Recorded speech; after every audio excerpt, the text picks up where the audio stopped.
Hello YouTube and welcome back to another Dare to Game video. Today we're playing Red Dead Online and we're going to be bringing you a pretty fun video idea. And now the reason I came up with this idea is because I often hear a lot of people complaining that this game has nothing to do in it, or it's a boring game, or I just get so bored when I play Red Dead Online. So I decided to make a video called 10 Fun Things You Can Do If You Are Bored, because there's actually a lot to do in this game, and I think a lot of people just overlook it because maybe they've done it once before and they don't think it's worth, redoing, or they just haven't thought of it, or they've never tried it, or whatever, There's lots of reasons why people might not have tried any of these things, but like I said, I think in the end, they make this game as fun as it is, because there's quite a bit of variety of different things you can do. So before we get into that, I'd just like to remind you that if at any point during this video you find yourself enjoying it, that would be a great time to subscribe to the channel if you haven't already, because, that's kind of how subscriptions work. So with all that in mind, let's just dive on in and get started with the video. So the first thing I'd like to talk about today is one of the newer ones, and it's blood money missions. So with the blood money update, they added a variety of new, basically stranger missions. They just are slightly better, in my opinion, than old stranger missions. They're a little bit longer. You get to do a little bit more fun stuff. Yeah, so you basically just go to any one of these places. So Anthony Foreman, or over here where I am, you can go talk to Joe, or down here by Blackwater, you got Sean McGuire. Over here by McFarland's Ranch, you got James Langton. So there's various ones around the map, basically just those four that I showed you. But you can go to them and you can actually select some pretty decent missions. And so these missions are going to range from ones like Dirty Money, Dirty Deeds, Clearinghouse, A Lit Fuse, things like that are going to be basically really, really close stranger missions. So they're just going to be short little things. Maybe you go to a house, you rob it, or you go stick up a stagecoach and you rob that, or things like that. So they're going to be a lot like the regular stranger missions, but in my opinion, slightly more fun. Then the step up from there is the contract. So you've got the Jeb Phelps contract, the Saloons contract, the Dockside contract, the Railroad contract, the Blue Water contract, and the Cornwall contract. And these ones are going to be three-part smaller missions. So they're kind of like multi-stage heist type missions, except it's not actually a heist. You're basically looking for Capitale when you're doing any of these, which is the exclusive currency used just for blood money stuff. But they're actually pretty fun. I like quite a few of them. So basically, these are just, they're fun little missions that you can do for the blood money stuff. And the ultimate goal is doing any of these missions: the Covington Emerald, the Ember of the East, or the Il Sovrano Diamond. So these basically are the closest thing we currently have in the game to a higher level heist. This one has you, the Covington Emerald has you robbing a train. The Ember of the East has you breaking into Annisburg and shooting a lot of people, in my experience, because I haven't found a way to do it stealthily to get that jewel. And then the Il Sovrano is one where you're going to need to bust into a super well fortified saloon, the one in Rhodes, to get the information. Then you have to go nab it from a stagecoach, I think, and then take that stagecoach and turn it in. They're actually decently fun missions. They can be difficult. On Ruthless, they're decently difficult. But yeah, they're fun to do, in my opinion, and that's the first thing we're going to be talking about today. So that's number one. So number two on this list is going to be free roam events. And these ones pop up all the time, and it's entirely possible that you've literally never tried one. So basically, these are missions that you're going to pop up, I think, every 30 minutes, and you can either join them or not. A lot of people, I think, choose not to, and I actually quite enjoy them. Now there's certain ones that are a lot more fun than other ones. I don't really like the bounty hunter one. I think that one's pretty boring. I don't really care for the protect the legendary animal mission, but any of the kill competitions like this one here that I'm in right now, the mounted kill one, is pretty fun. Handgun, headshots, all of those are all pretty decently fun. And then there's one called the Master Archer that I really like. It's basically where everyone is just using bows and you're trying to shoot targets and everything. That one's pretty dang fun. And then there's three basically King of the Hill ones called Railroad Baron, King of the Castle, and Fool's Gold. All of those are also decently fun. I definitely enjoy doing them. So like I said, the free roam events, I think they splash up the game a little bit, make it just a touch more entertaining to play in the long run, because a lot of people, they pop on every day to do their daily challenges, or they go to collect collectibles, or maybe do a bunch of bounties, whatever the case is. And they kind of just ignore the free roam events whenever they pop up, but I actually genuinely enjoy quite a few of them. So that's why I definitely recommend, at number 2, trying out the free roam events. So number 3 on my list of 10 fun things to do when you're bored is actually very similar to the first one. It's stranger missions. And now I know what you may be thinking. Of course, everybody knows about stranger missions, and they're not fun. Well, you might be doing the wrong ones, because only certain stranger missions are very fun. And they're even better after the blood money update, because now you can select which mission you want to do. You don't have to do the boring ones if you don't want to. So now I think stranger missions have gotten quite a bit better just from that little change. So as you can see, I'm here by the boy. Definitely one of my favorite people to get missions missions from for the stranger missions. I find the more fun stranger missions to just generally be the dishonorable ones. So basically anybody that gives you the blood money missions, so your Anthony Foremans and Sean McGuire's and Joe's and people like that, those are going to be fun people to get missions from. You just, instead of doing blood money, you do strange missions. But my favorite three, I think so far, are actually, like I said, I like the boy. He's definitely one of my favorites, and he'll show up in Valentine or over by the train station just southwest of there, and his missions are pretty dang fun. They're usually murder related, so that's probably why I like them so much. I like Black Bell missions. Again, they're probably not for everyone, but I enjoy them. And then James Langton, who, like I said, is one of the blood money people that also gives you blood money missions. His stranger missions are also pretty dang fun. So as you can see, for the boy, the options for missions are destroy supplies, jailbreak, on the hunt, early execution, that one's kind of fun, boat theft, wagon theft, horse theft. You know, so they're all, like, I would say petty crimes for the most part. I mean, early execution is where you hunt down someone who's been arrested and you kill them. They're fun little missions that I enjoy doing, and I think they break up the free roam. So if you're just on all the time, just hunting all the time, like I know some people, and don't get me wrong, I enjoy hunting in this game, but there's some people that I know that have played the game for over 100 hours and have never done anything but hunt animals. And I'm not talking like for the trader role or something like that. They just hunt them and sell them at the butcher. That's all they do. And I'm like, yeah, I can understand how you might think the game is a little boring, because these are the same people that'll say the game is boring, and they haven't ever tried any of the other stuff in the game. So like I said, some of the free roam missions are definitely a lot more fun than the others. Basically, as a rule of thumb, like I said, the dishonorable ones are going to be a lot more fun. So that's why I put that at the number 3 spot on this list. So next up at number 3, we have a pretty obvious one that I think a lot of people overlook, even though it's probably one of my favorite and I think the most fun things to do. So there's a story in online, and it's actually a halfway decent story. A lot of people complain about it, and I mean, it has its problems, and I don't think it's finished. They definitely need to wrap up the story that we've been working on in this story. What is here is actually very, very enjoyable. So basically, for story missions in this game, there's 2 different campaigns. There's one that you only get once you've become a moonshiner, so you gotta, I forget how much you have to pay. I think it's like 25 gold bars or something like that for a moonshine shack. But whatever it is, you have to be a moonshiner before you can do that one. But the ones I really want to focus on are the Land of Opportunities, because there are 13 story missions in here, and honestly, they're all pretty fun.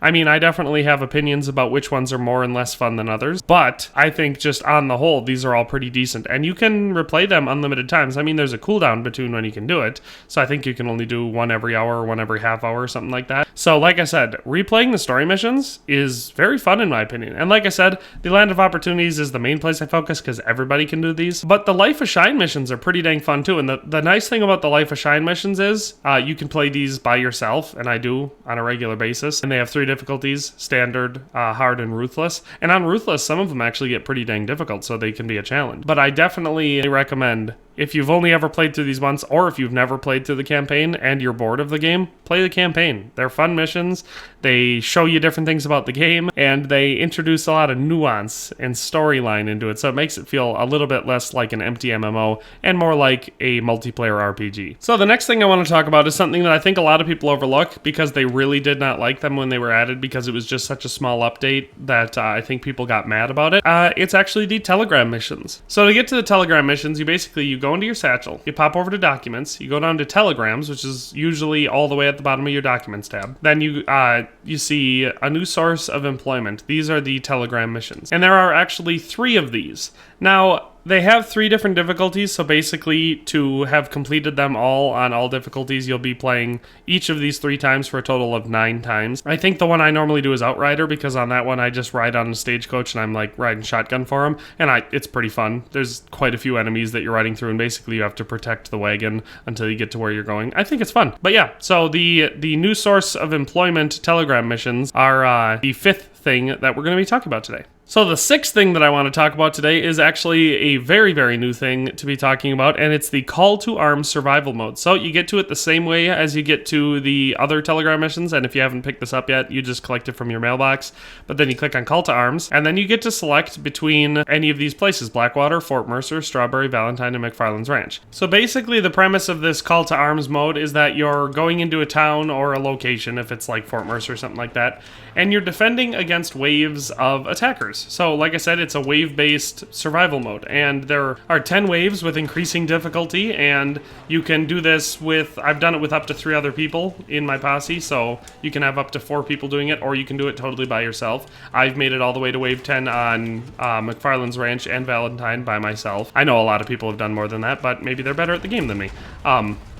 I mean, I doubt it, because how could you be... Oh my god, I just died in round 1! Oh my... Yeah, see, that happens. So what just happened there was I blew up because there are those red barrels all around the map, and normally I like to destroy all those before it starts, so that doesn't happen. But that time I didn't, because I just wanted to hop into it, and I totally died like 4 kills into round 1, so that's embarrassing. But the Call to Arms mode is really fun. It's got a decent reward structure, so if you make it all the way to round 10 and pass it, you get a gold bar, I think about $300 and about 2,500 XP. You don't get anything for dying in round 1, so that's mostly just embarrassing. But yeah, so that's why Call to Arms mode is number 6. I definitely recommend if you haven't tried it that you do, because it's really fun if you like the combat in this game. So the 7th thing that I want to talk about today, number 7 on this list, is actually causing trouble in town. And I know a lot of people are probably like, well, yeah, I do that all the time. Honestly, a good town rampage is severely underrated, I think, in this game, because I think it's very, very fun. Now, I recently released a video on which towns are the best for Rampage, so if you want to try this out and haven't already, I definitely recommend that video because it helps break it down. But in summary, basically you just go to any town, pick one that you really enjoy, and start to cause some trouble. You can do this just by breaking stuff if you want to be, you know, really low level. You could kill everyone's horses. You could get into a big fist fight in a saloon, which I think is pretty dang fun, and it definitely... Okay, well I sucker punched that guy, so that's not exactly what you'd call fair. And you can really make quite a bit of havoc with a good town rampage. I find shotguns to be particularly effective. I mean, I also like the old rolling into town with your 6 shooters and just capping everyone in the saloon method. And you can either let them report you to the sheriff and, you know, get a nice cop-based rampage going on, or you can just make it sort of a mini game to see how many of them you can take out without getting reported to the law. You can do it mounted from horseback. Basically, just the whole idea is to cause as much chaos as possible, because it's fun. So the next thing I want to talk about today is actually hunting, and I know I crapped on that a bit earlier in the video, but it's definitely something that I enjoy doing between all of this other stuff. I just really like the process of hunting in this game, and there's actually quite a bit to do. There's tons of different animals, so it can be very, very fun. I think a lot of people just pass by the animals and never interact with them. There's a lot of different variants of what I do to hunt when I'm hunting just for fun.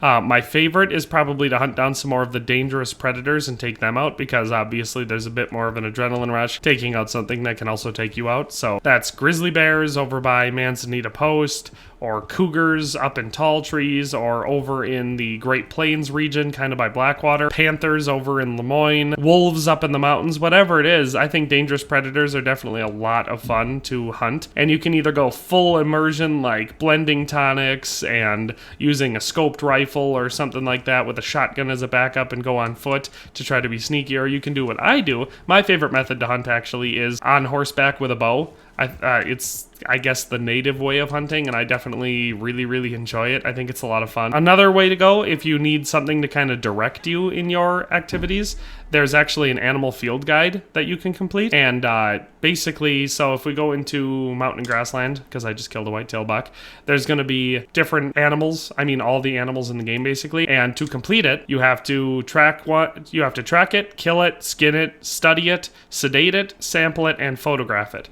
So actually, for this category that I just popped into to show you, I've actually done that for almost all of them. The only one that I haven't completed in this one is the Timberwolf. I haven't ever tracked one, and I haven't ever photographed one. But you can actually, so if you're a completionist and you just like having an objective to do, the Animal Field Guide is a great way to go, because there's a lot of things you can do to try to complete each and every one of these. So the hunting thing, like I said, it's fun, and it can be a good way to make money. So if you're bored and you want to try something out, and you haven't, given much time to hunting, I definitely recommend hunting. So So then number 9, so our second to last thing to do, is the most broad probably of all of these, but it's something that I think a lot of people overlook or they would just never think of because it's not the type of thing that they normally do. But honestly, roleplay. Roleplay is a lot of fun in this game. And given that there's so much customization and that it's a great big open world with a whole bunch of other stuff, there's actually quite a few things that you can roleplay as. Obviously, one of the easiest and most intuitive ones is a hunter. You know, dress yourself up as a hunter, hunt animals, like just decide that you're going to do nothing but that for a while. So you're hunting, that's the only way you can make money. You spend most of your time out in the wild. That's one option. You could also be a gambler, get yourself a fancy outfit on, go to Saint Denis or somewhere else and play poker, try to make money that way, talk to people in bars, you know, try to get them to gamble with you, all sorts of stuff like that. That could be a fun one. You could play as a mountain man, get yourself a real fur dudded up sort of outfit, go up into the snowy mountains and just live up there just for fun, even though it's more difficult because it's freezing cold and, you know, you're gonna have to eat more frequently just to stay alive, and there's always the chance of getting chewed on by a wolf. That could be a lot of fun. I like the idea of being a criminal, so someone who maybe dress yourself up as a bad guy and go in towns and wait for people to show up and then just, you know, basically be a griefer. That could work. I know not everybody would like that, but it's definitely a fun roleplay idea. And then of course, I think the most fun one that I came up with is like being a drunk or a bum. Go to a place like Rhodes or something like that and maybe beg for money or spend all your time getting drunk in the saloon and stuff like that. Talk to people, annoy them as they come in. The big thing about roleplay that makes it fun in a game like this is because it's multiplayer, you're not only affecting your experience, but everyone else who's playing. So if I ride into Rhodes and there's a drunk bum there asking for money or wanting to drink with me or something like that, that's just an interesting experience for me that I might partake in. So roleplay in this game is definitely something that I recommend you give a try if you haven't. Maybe that's just dressing up as a sheriff or something like that and then waiting in a town for someone to cause trouble and then you help the law take them down. I mean, it's not super well implemented because there's a decent chance that you're just going to end up getting killed by the sheriffs once you start killing the other player.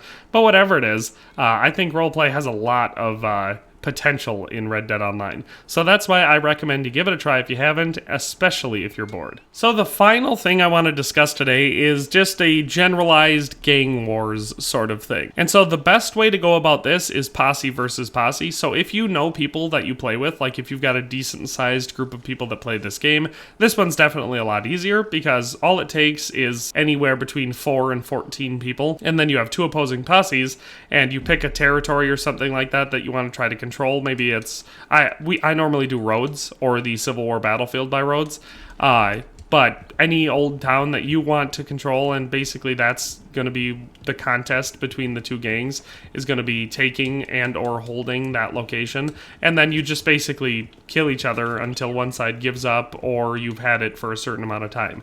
It's just, you know, like I said, it's making your own game mode in the open world, but I think it's definitely a lot of fun that way. So like I said, that's the easiest one, is posse versus posse. One that's more difficult, but every once in a while you can get it if there's enough people playing that are kind of interested in doing something different, or maybe they're all bored, and that's like large-scale meetups. So if you can try organizing something where everyone meets up in Blackwater for a fist fight, or everyone meets up at the Civil War battlefield with Springfield rifles for a reenactment. I've seen that happen once or twice, and I think it's a lot of fun to do stuff like that. So that's definitely something that's awesome. That's definitely the last thing that I wanted to talk about today. Like I said, there's a lot to do in this game. People who say there's nothing in the game haven't tried to find things to do in the game, and it's a shame because, like I said, for a large multiplayer game like this, which normally wouldn't be my cup of tea, Red Dead Online does a great job of having a lot of fun stuff to do. So, with all that in mind, thanks for watching, and have a nice day, and we'll see you next time.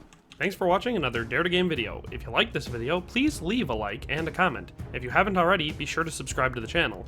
If you like my content and would like to support this channel, consider becoming a member today for as little as $1.99 a month. It makes a huge difference. But in any case, thanks for watching and have a nice day. I'll see you next time.